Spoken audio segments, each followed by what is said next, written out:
Hello everyone, Minty here. Now, I want to take you back to the early 90s. One Friday evening when I was a kid, my parents took me to a video store where I could pick one movie of my choosing to rent out. I came across a video for a movie called Stay Tuned. I had never heard of it before, never seen it advertised, or never even heard of anyone talking about it.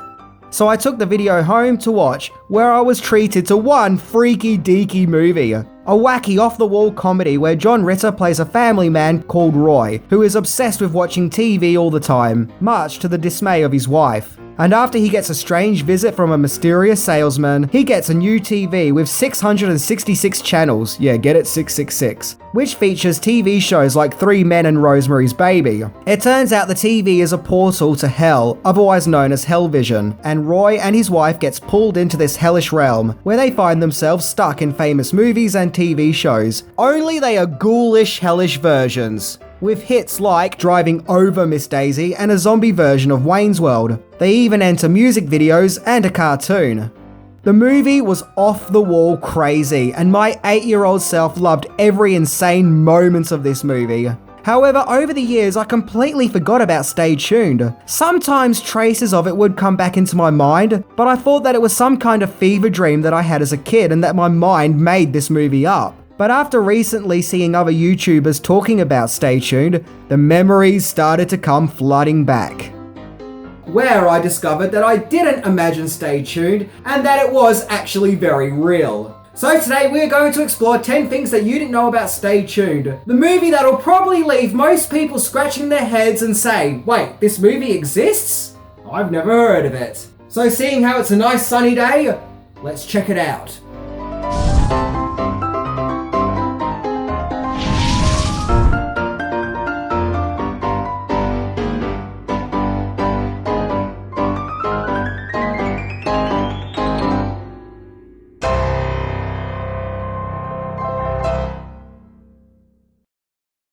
Number 10, inspired by a ghost mystery show. The script for Stay Tuned was written by Jim Genowine, who would go on to work on the scripts for other 90s movies like Richie Rich, Getting Even with Dad, and the Flintstones movie. And according to the good people of IMDb, Stay Tuned was inspired by a segment from a ghost mystery show.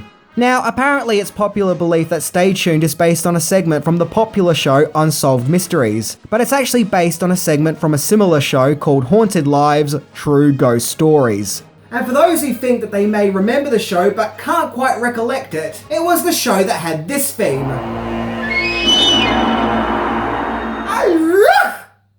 Yeah, it was one of those shows that was supposedly based on true stories.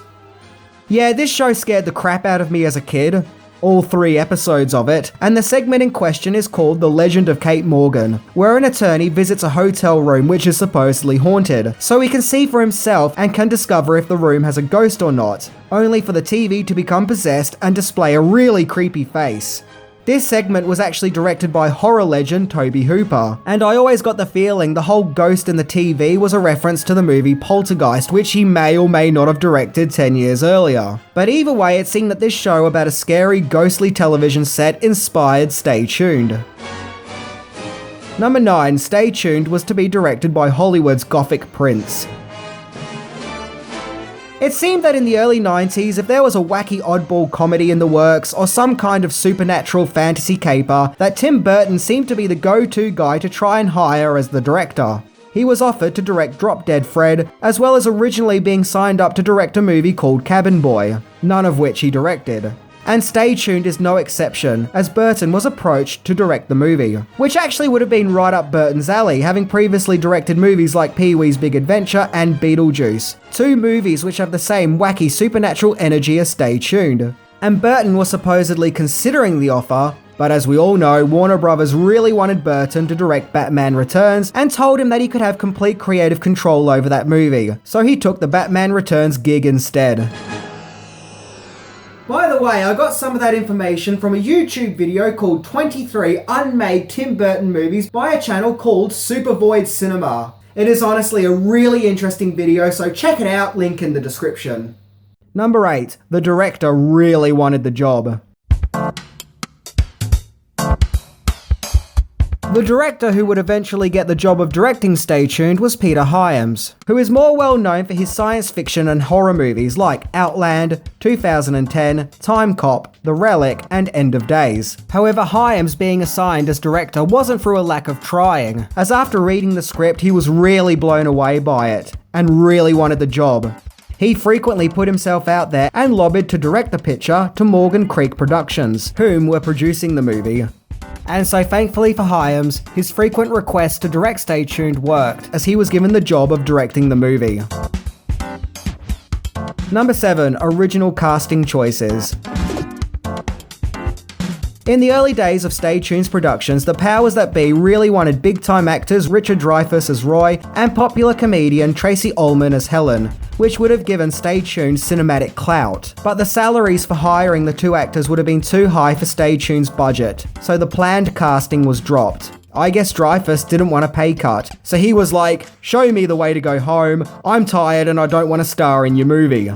There was also the idea of casting Dan Aykroyd in the Roy part, but that also didn't work out. So instead, the part of Roy was given to John Ritter, whom at that time was popular for starring in fellow oddball comedy Problem Child, as well as the It miniseries. And the role of Helen was given to Pam Dobber, whom at the time was most famous for starring in the comedy sitcom Mork and Mindy. But yeah, just imagine if the budget was higher. We could have had Stay Tuned starring Richard Dreyfuss and Tracey Ullman. I'd watch that. Number 6. Other casting quirks.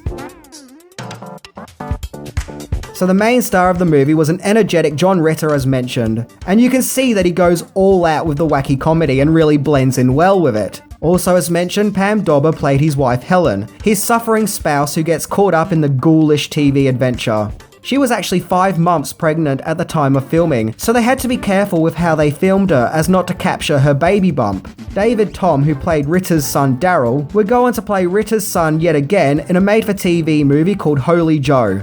There is a scene where Roy finds himself in a music video. The band in the music video was actually the real-life 90s pop group Salt and Pepper, whom were very popular at the time. The song being used was called Start Me Up, in which Stay Tuned helped to promote the track. And yeah, look, let's face it, this scene hasn't aged very well. There's a humorous scene where the Roy character ends up in a sitcom called Three's Company, which was a real-life sitcom that Ritter himself starred in the 70s and 80s. And not forgetting, of course, Eugene Levy played a character called Crowley, who tries to help the Roy and Helen characters in their predicament. Eugene Levy actually starred in a TV series called Stay Tuned in 1976. No relation to the movie, of course. Number 5. Contributions from an animation legend. So in Stay Tuned, there is a memorable scene where Roy and Helen find themselves in a cartoon where they are animated mice who have to avoid an evil robotic cat. The scene was animated by the great Chuck Jones, who is best known for animating classic Looney Tunes shorts, with him frequently animating characters like Bugs Bunny and Daffy Duck, and even Tom and Jerry for MGM. Jones was apparently really happy to work on the animated segment in Stay Tuned, as he found the process to be exciting. Although it was a different kind of challenge for him, as he had to create an animated short which would be in line with the rest of the movie's story, of which he wasn't a part of, as well as working on original characters who weren't well-known famous characters. The animated sequence had actually been in production for 6 months before principal photography begun. Jones's animation in Stay Tuned is smooth and polished and has great energy and is of top quality and overall gives the movie that extra panache. So if you have ever watched Stay Tuned and felt that the animated sequence had a Looney Tunes quality, it's probably because it was animated by a Looney Tunes animator. Number 4. Wayne's World vs. Dwayne's Underworld. So moving on to another classic scene is where Roy finds himself in an undead version of Wayne's World called Dwayne's Underworld, where Wayne and Garth, or in this case Dwayne and Garth, are zombies, with the appearances of rotting corpses. At the time, this would have been a spoof of the popular Wayne's World segments from Saturday Night Live, and Mike Myers and Dana Carvey were offered to play the parts of Dwayne and Garth in Stay Tuned, but they turned it down as at that time they were too busy working on the Wayne's World movie, which was also released in the same year as Stay Tuned, 1992, and it would go on to become a massive success and cult movie, still equally popular today. When I saw Stay Tuned as a kid, I loved the Wayne's World parody, as I had just recently watched Wayne's World, and I honestly had no idea it wasn't Mike Myers and Dana Carvey. I actually thought that it was them, so kudos to them for that. Number 3, the music of Stay Tuned. Film composer Bruce Burton was brought on board to compose the music for Stay Tuned, and his main theme is fun and exciting and gets you in the mood for an adventure. It oddly sounds a bit like it could have been a superhero theme, as it just has that majestic wonder that superhero themes tend to have. Burton is an accomplished composer who has scored several popular movies like Harry and the Hendersons and Tombstone. The movie also has quite a few hip-hop pop songs heard throughout the film, like Salt and Pepper as mentioned. The songs are mainly from acts who were popular at that time, like Black Sheep, X-Clan, and Kool Moe Dee.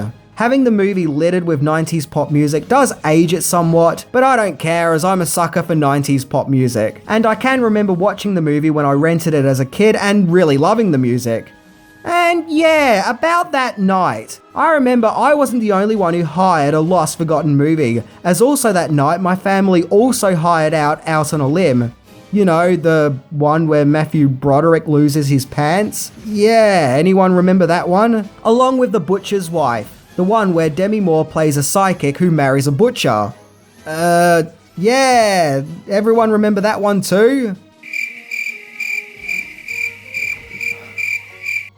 Wow, what a weird trip to the video store that night was. Number 2, proposed TV series.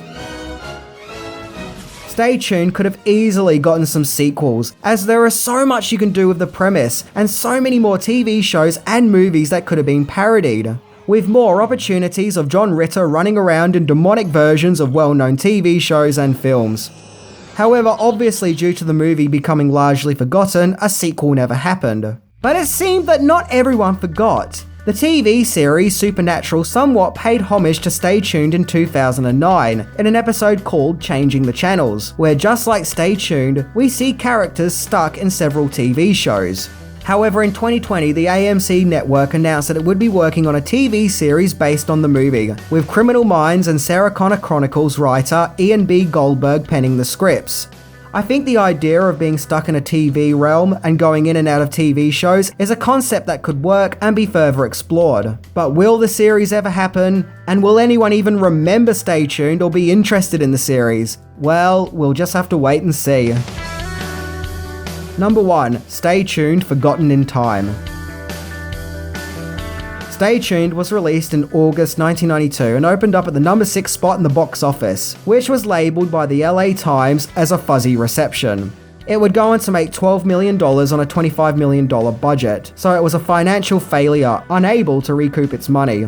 Personally, something that I think hurt the movie was its marketing. From my own recollection, there was no trailers or other promotional materials, and the poster didn't exactly look enticing either. It looked bland and didn't really show off the manic nature of the film. It looked kind of dull.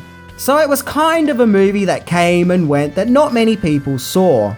The reception was somewhat lukewarm. Critics felt that Stay Tuned had a clever premise along with some cool satire, but felt that it ultimately lacked true wit. Although the animated segment was praised. It was generally felt that the movie had some interesting satirical eye candy, but ultimately it doesn't go anywhere. And I think it's a shame that the movie didn't go anywhere, and has gone on to become a forgotten film. I mean, it's no masterpiece, but it's worth a watch. It's a fun movie that explores the modern obsession with TV shows, and has a message that family life is more important than spending your life watching TV. So it has a good message, along with some generally funny moments, and great energy from John Ritter and Pam Dawber. So if you haven't seen this film, let alone even heard of it, I say go watch it. Maybe it's time that Stay Tuned got some of the appreciation that it deserves, and maybe it's time we remembered. So if you're a fan of satire and spoof movies and early 90s cinema, then you won't be disappointed with Stay Tuned. Yeah, it can have its silly moments, but sometimes it's okay to be silly. Anyway, I'm Minty, and stay tuned for the next episode. See ya!